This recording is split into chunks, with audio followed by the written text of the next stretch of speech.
Olá pessoal, essa é a nossa segunda aula no dia de hoje, quando nós estamos falando sobre a introdução da nossa disciplina. Então, continuando aqui a nossa ementa, as raízes históricas do movimento pentecostal. Então, é lógico, vamos começar lá na igreja primitiva, porque as pessoas quando falam movimento pentecostal, logo se remete ou inicia ali em 1901, com a descida do batismo do Espírito Santo e a Osman sendo batizado no dia 1º de janeiro de 1901.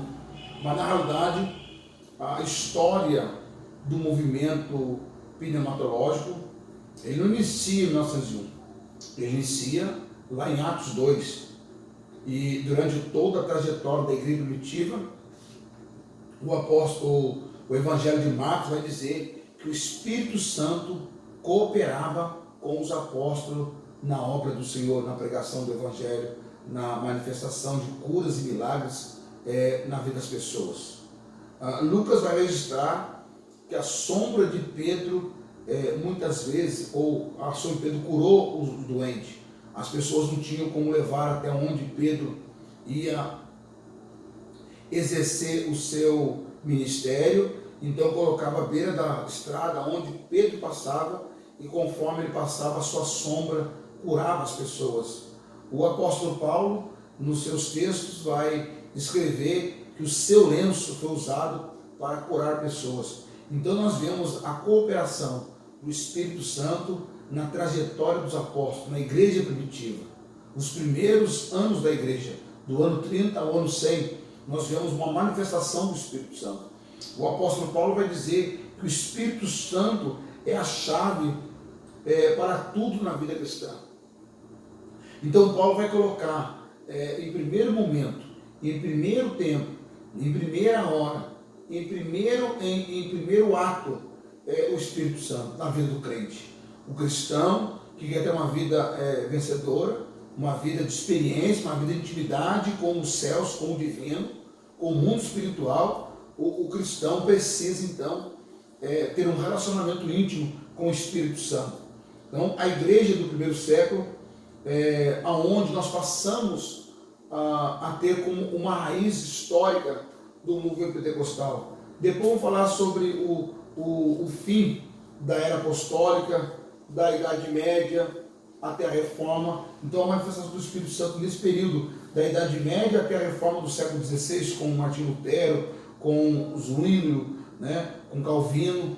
Depois nós teremos a origem do pentecostalismo, o avivamento da Rua Azusa, a história das Assembleias do Brasil, o pentecostalismo moderno, o pentecostalismo e a sociedade, o pentecostalismo e a política. Hoje as pessoas criticam muito a participação da igreja cristã, protestante na política, mas na realidade alguns pesquisadores, o próprio Ricardo Mariano, um sociólogo da USP, ele trabalha com a pesquisa do pentecostalismo, escreveu um livro em 2007, com a memória, o neopentecostalismo, onde ele fala sobre a participação das igrejas neopentecostais na política. E essa pesquisa dele tem chegado em um denominador muito interessante.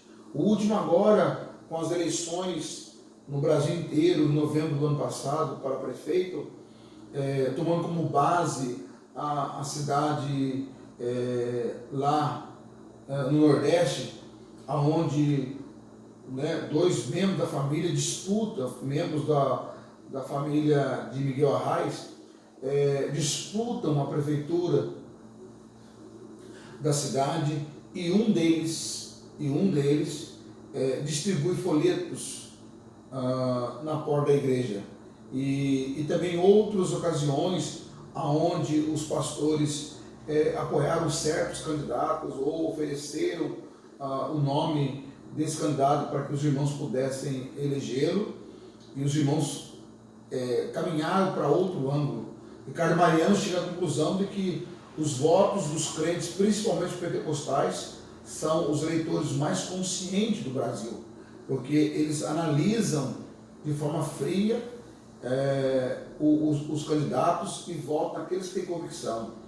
Então nós temos visto no andar desse período histórico, depois da restauração da democracia no Brasil, ou ao final do governo militar e o início do governo civil, nós vemos então um crescimento da igreja protestante, cristã protestante, principalmente os pentecostais, porque no começo do final do governo militar e início do governo civil, durante todo o governo militar, os protestantes históricos tiveram participação na política.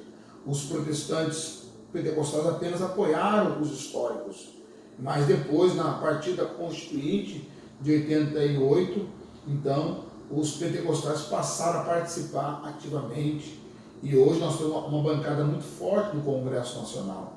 Temos os resistentes a tantos projetos e a tantas agendas liberais que vão de encontro com os princípios fundamentais da fé cristã. E esses irmãos que emprestaram seu nome para um cargo eletivo, apesar de serem vilipendiados, apesar da mídia não poupá-los, inclusive criar fake news em cima das suas trajetórias, e nós, infelizmente, muitos de nós cristãos e da mesma denominação, temos feito, unido em coro com a mídia, uma mídia liberal, criticando nossos irmãos. Mas o que resta para nós é orar por ele. Mas vamos lá. Então, dentro desse contexto do pentecostalismo moderno, pentecostalismo em sociedade, pentecostalismo em política, pentecostalismo em cidadania, nós temos visto no Brasil inteiro as nossas igrejas, principalmente as Assembleias de Deus, e também não fugindo a Igreja Universal, fazendo um trabalho muito grande no que tange a cidadania, dando dignidade às pessoas, né? As igrejas pentecostais criando os centros de recuperação, né? O pastor Paulo Macalão estava dizendo hoje para os meus alunos de São Paulo que o Gunnar Vingre, ele caminha, ele trilha por um caminho da missão, preparando obreiro, criou escolas bíblicas de obreiro do Brasil inteiro, 4 escolas que é onde os pastores se formavam, né, adquiriam formação teológica nessas escolas bíblicas, que eram as Minas Gerais, Rio de Janeiro, São Paulo e Curitiba. Mas o pastor Paulo Magalhães trilhou por um caminho social, dando oportunidade para os irmãos que eram da periferia, que eram pobres, sem formação acadêmica. Então ensinou música, e muitos dos nossos, uma geração inteira estudou música e fizeram parte das Forças Armadas. Hoje, mais de 90% dos músicos das Forças Armadas passaram pela escola de música da Assembleia de Deus. E quem fala isso não é um protestante, mas a própria Folha de São Paulo, o jornal Folha de São Paulo, fez uma matéria mais ou menos umas 2 décadas atrás, mostrando que a música clássica não morre no Brasil por conta das escolas de música da Assembleia de Deus, mantém nos seus porões esse termo usado pela Folha de São Paulo.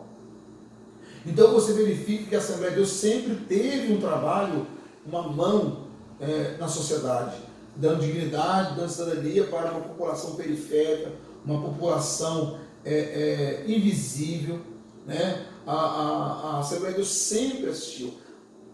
A Assembleia de Deus de Madureira, no tempo do Mão Paulo, mantinha vários asilos, mantinha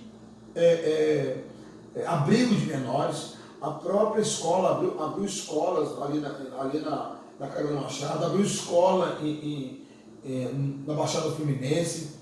O Mão Paulo tinha essa visão social, né? Porque a Assembleia de Deus sempre teve, e hoje muito mais. As igrejas do Centro-Oeste, a Rondonópolis, a igreja de Rondonópolis, constrói casa para a sua população. A Assembleia de Deus de Boa Vista, eles criaram um projeto chamado Minha Casa, Minha Bênção, onde a igreja constrói casa para os irmãos